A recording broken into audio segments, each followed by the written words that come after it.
Bienvenue dans votre chaîne.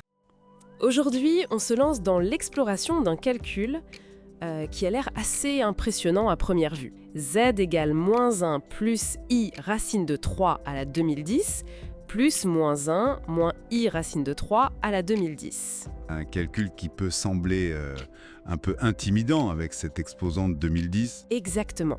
Et notre objectif, c'est de décortiquer ça pour voir comment on passe de cette expression un peu monstrueuse à un résultat tout simple. C'est ça. Alors, commençons par l'expression elle-même. Qu'est-ce qui saute aux yeux là, tout de suite? La première chose, c'est la structure, les deux termes dans les parenthèses. Ils se ressemblent beaucoup. Juste le signe devant le i qui change. Exactement. Ce sont des nombres complexes conjugués. C'est déjà plus net comme ça. Tout à fait. Et ça, c'est déjà un indice important.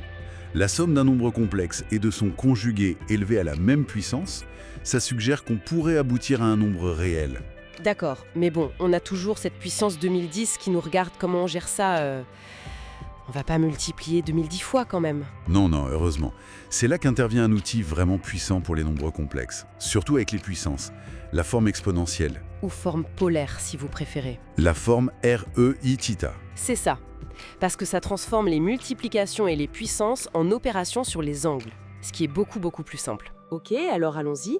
Pour notre z égale moins 1 plus i racine de 3, donc z égale 2 et i 2pi sur 3. Voilà. Et pour son conjugué bar z, c'est simple. Même module, mais angle opposé. Donc bar z égale 2 et moins i 2pi sur 3. Parfait. Maintenant, on remplace ça dans notre expression z. Et maintenant, on applique la puissance 2010. C'est là que la forme exponentielle est magique. Pour le premier terme, ça fait 2 2010, i 2pi sur 3 fois 2010. Exactement. Et pour le second, de 2010, i moins 2pi sur 3 fois 2010. Ok, il faut calculer cet angle. 2pi sur 3 fois 2010. Z égale 2 2010 et i 1340pi plus et moins 1340pi. Et ce qui est entre parenthèses, ça rappelle quelque chose, les formules de l'air. Tout à fait. Donc la parenthèse vaut 2 cosinus de 1340pi. Exactement. 1340pi, c'est un multiple entier de 2pi. C'est ça. Donc l'angle est équivalent à 0 pour le cosinus. Et cosinus de 0, ça vaut 1. Voilà. Ce qui nous donne z égale 2 2011.